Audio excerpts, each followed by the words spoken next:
Paul, in your opinion, what are some leading money makers in a store, and what are some space wasters?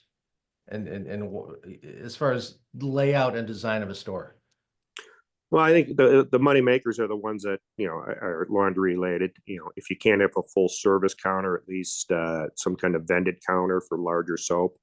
Over the years, machines have obviously gotten bigger, and the little single use soaps are really at the cost, and for customers, they're not really effective as much. So I found that large format bottles sell really well of name brand stuff. In Hispanic areas where we're primarily at, I mean, some of the Hispanic brands of soap, the Suavitels and the Ariels, are very profitable. Soda, snacks, that type of thing has always traditionally been good.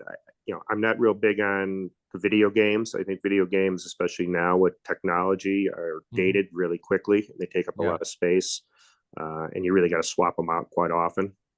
So I don't find them. Pool tables I've seen, but again, that's a lot of space to take up and how much you're going to use.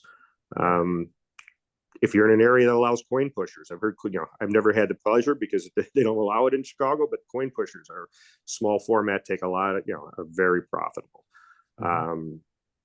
What are some of the other bad ones I've seen? Rides. I've seen rides. We tried that at one point with those, and they're just dirt magnets, and half the time they don't work, and they take up a ton of space and aren't worth it.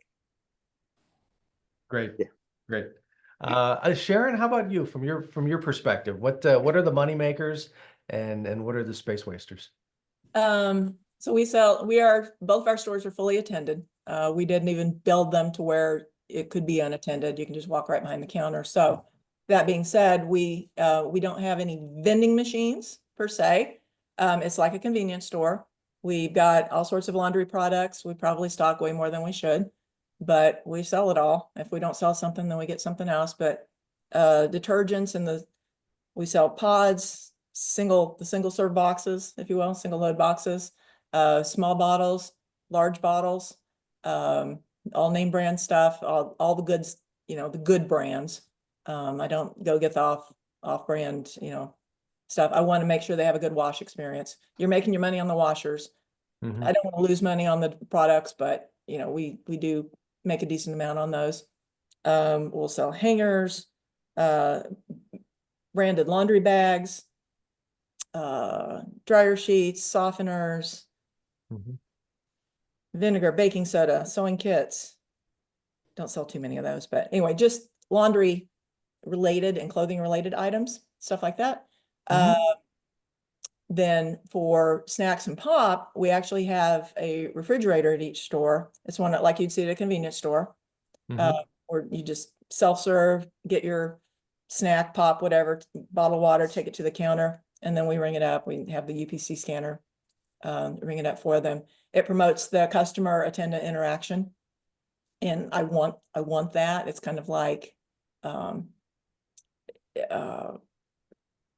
it promotes more of the goodwill. If somebody's having a bad day, maybe we can perk them up a little bit. And again, Josh, you're familiar with Quick Trips in Oklahoma. If you walk into a Quick Trip, and I don't know about Buc-ee's or anything else, I've been in all the others, but I know Quick Trip is very heavy here in Wichita. If you walk in there, they immediately acknowledge you, say, hi there, welcome to Quick Trip. And then as you leave, have a good day, see you next time. When they walk in, and when you walk in and they acknowledge you, that means I saw you. If you're here for a bad purpose, I saw you. So again, I want to promote that interaction between customers and the attendants, because I think it's also, again, a safety, a security issue. So profit centers, the pops and the snacks, we stock them ourselves, do 100% markup as much as possible.